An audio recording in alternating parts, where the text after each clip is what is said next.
Hi guys, it's me, Krista, and I was kind of approached by a few people to do a video on bullying. The reason I was approached is because I grew up in an atmosphere where I was bullied, and I'm still bullied to this day. And I've said this. There was Tyler Oakley's hashtag Dare to Be You, and I did submit one. It is on my channel, but you really have to search for it. So if you want to find that, have at her.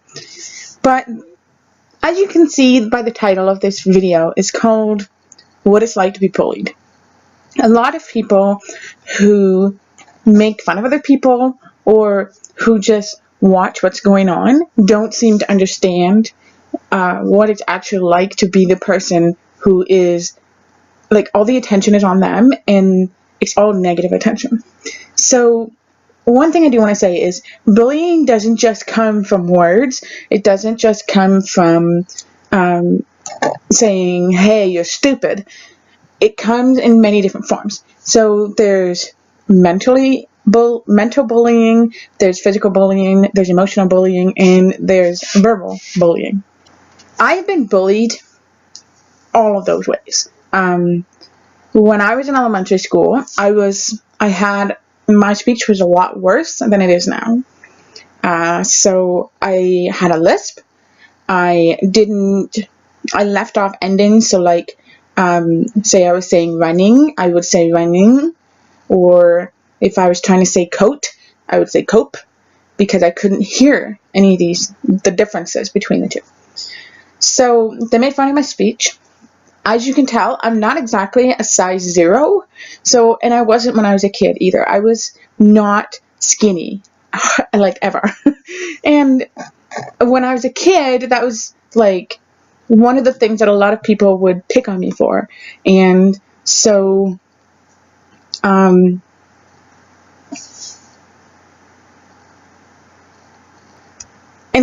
a lot of things that were done to me or said to me were very hurtful.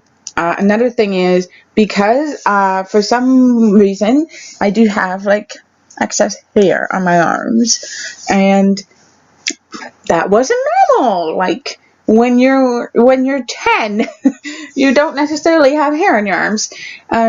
So I was bullied for that as well. So there's a lot of things I was bullied for, and then it got to a point where it got physical. I've had a chair thrown at me. This is the most vivid memory I have of, like, you asked me the worst story of bullying, and this is the most vivid one, because it's like, just thinking about, like, it happened to me in the early 90s. What is it like now? And especially now that there's such a thing as cyberbullying, which I will talk about, but physical bullying is the scariest thing a person can ever go through. It's terrifying. It's absolutely terrifying. So I remember standing up against the wall, and it was a red brick wall, like all the schools were, and I was just standing there, wasn't doing anything, minding my own business. I may have been looking like at a book or whatever, but I wasn't bothering anybody. Then I hear like giggling off to the side, and I turn and look, and there is a chair coming at my head. I'm standing, and I instantly drop myself down so that it hits the wall and falls over me. I look to my left, and there's a teacher standing there watching the whole thing. Doesn't do a thing. And the reason that scares me so much is because, I mean, I'm an educator. If I had been in that position, I would have stormed over there and said something. I would have made sure that the girl who was just attacked was okay. Even though, no, the chair didn't hit me, it scared me to the point where I sat there and I cried. I cried like a baby. And I was so scared that when I went home and I told my parents, they stormed into the school. Like, they were not happy. But the reason that's so scary is because I'm thinking, you're an educator. What are educators like today? I don't know. I'm not in the schools. I eventually want to have kids, and I really want the teachers to be compassionate enough to see that and put a stop to it. Schools nowadays say they're anti-bullying. They don't tolerate bullying. Well, you kind of do. Like, I understand it's hard for teachers to figure out, like, what's teasing and what's bullying and, the different terminologies. But at the same time, both of them should be put to a stop, in my opinion. Other things that have happened to me, I've been spit on. This happened in high school when I was sitting in the cafeteria and I was once again minding my own business, and I think he was a year older than me, some older kid, decided to walk by me and spit so it landed on my face. Most disgusting thing ever. Could not believe it. And I, of course, I had a special education teacher because I have a disability. And I went and told her, and she was mad. Ooh, she was mad. She reacted in the way that educators should react. And she went to the principal, and the principal pulled him into the office, and he actually had to apologize to me. I was screamed at. I have been called so many names. I've been called cow. I've been called pig. I've been called stupid, dumb, deaf girl. I've been called monkey. I've been called Helen Keller. I've been called so many names. It's ridiculous how many names I have been called. And just even as an adult, I'm called a lot of names. I'm called a lot of names that when I was 6 or 7, I was learning. So names that I shouldn't be learning at 6 or 7 because they're quote unquote adult words. So I've been called the B word. Which, to me that doesn't bother me that much, but I've also been called a C word, which I don't appreciate at all, ever, in any context. I don't like that word.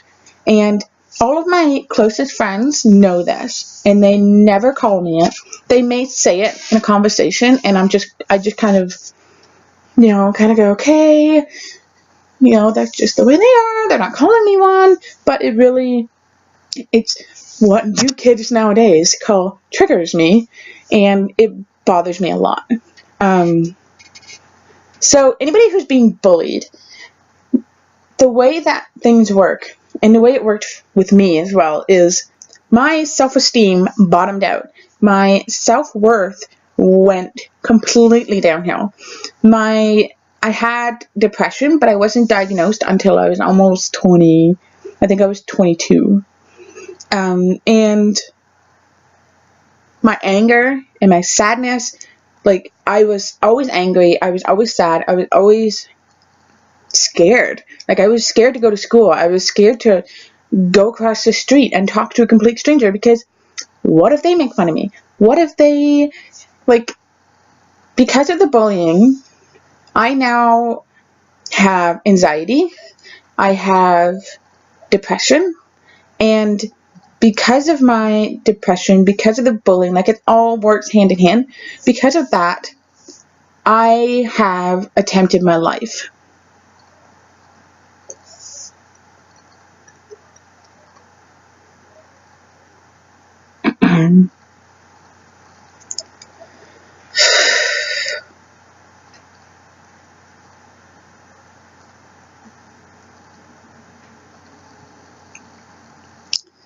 I attempted my life when I was pretty young.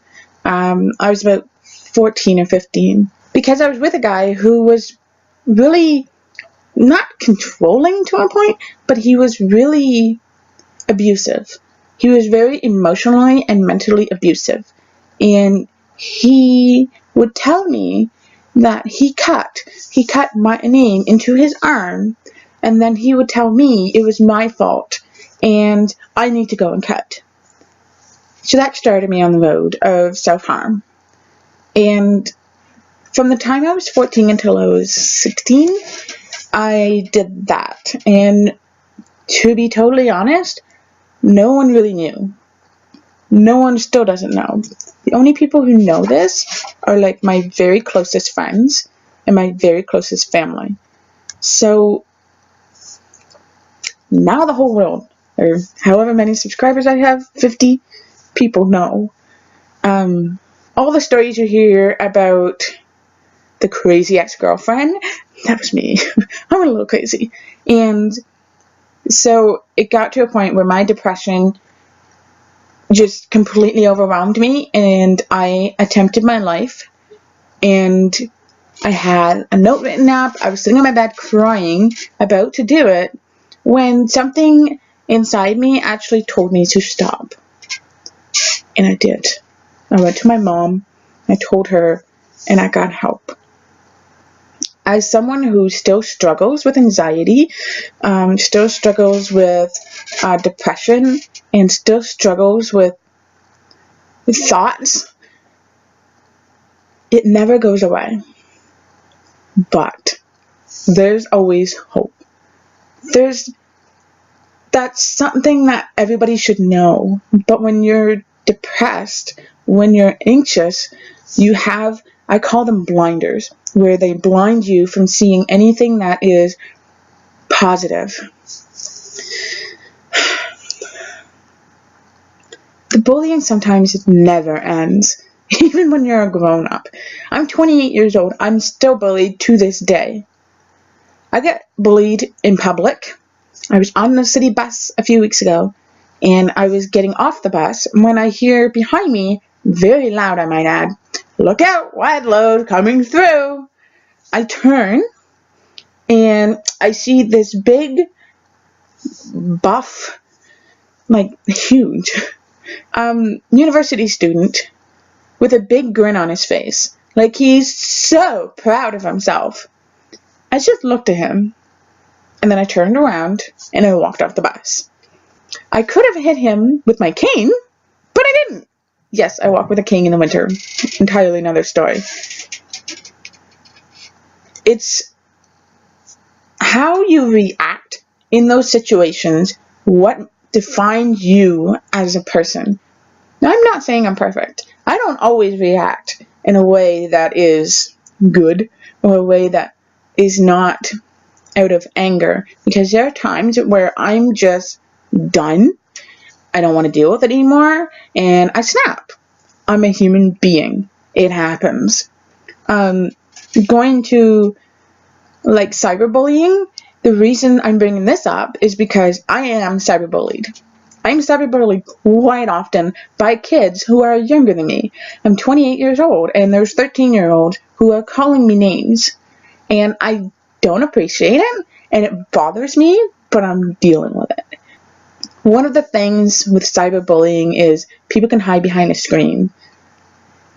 What we as quote-unquote victims need to remember is they're hiding behind a screen. They don't have the ability to come to your face and say anything. Don't let it bother you.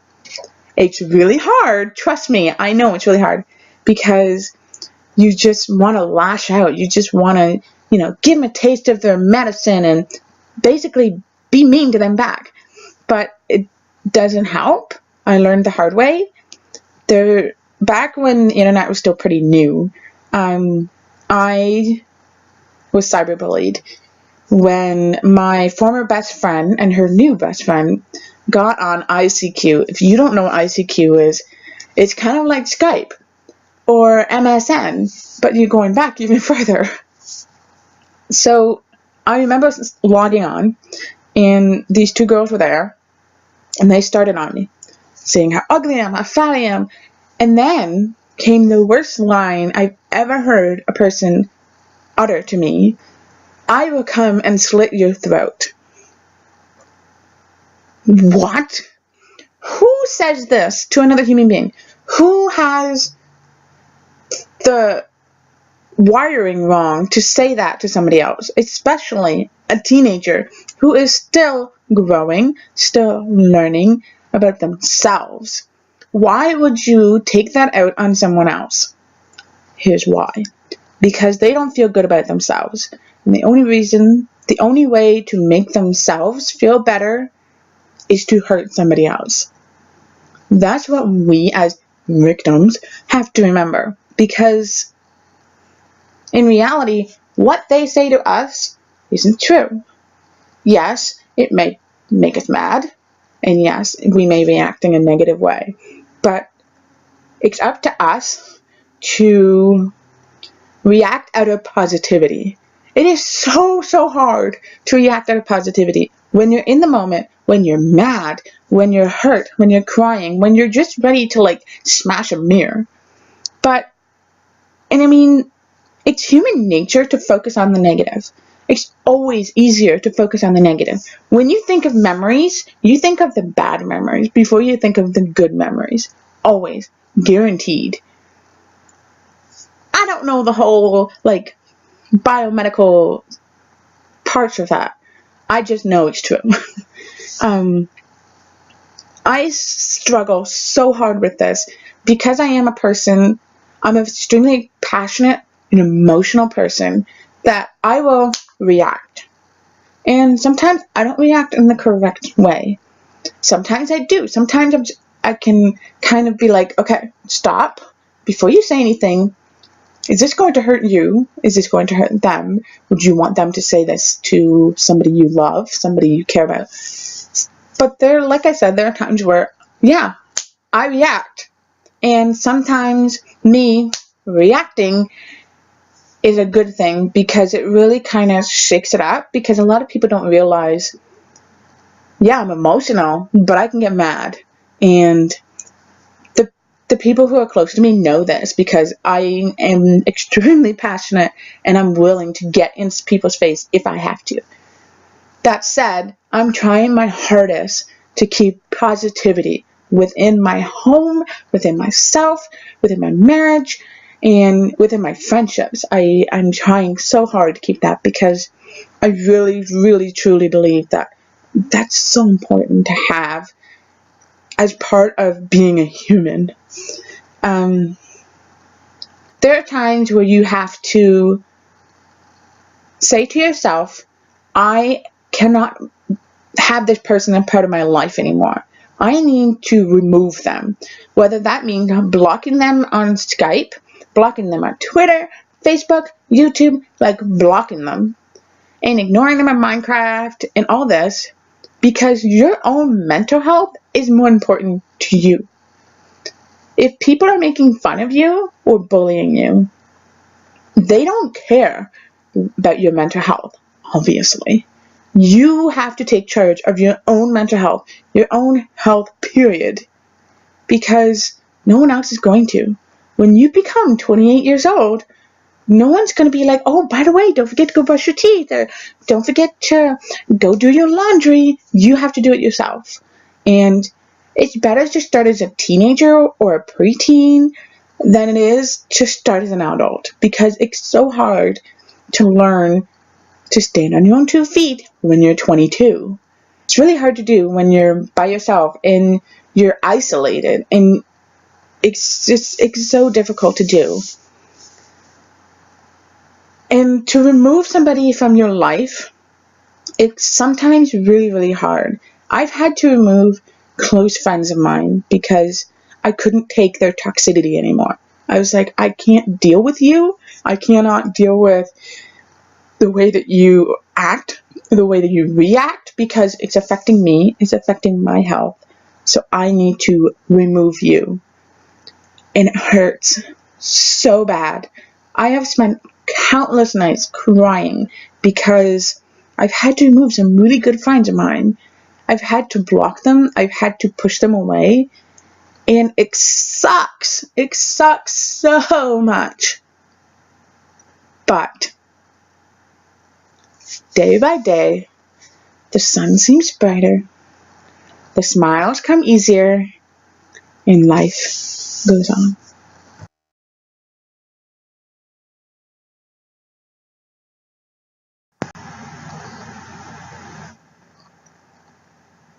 Hi, thanks for watching. I know bullying is a widespread issue, so if you feel like you need help, visit the Ditch the Label website as listed to the right and in the description below. Don't forget, let all that you do be done in love.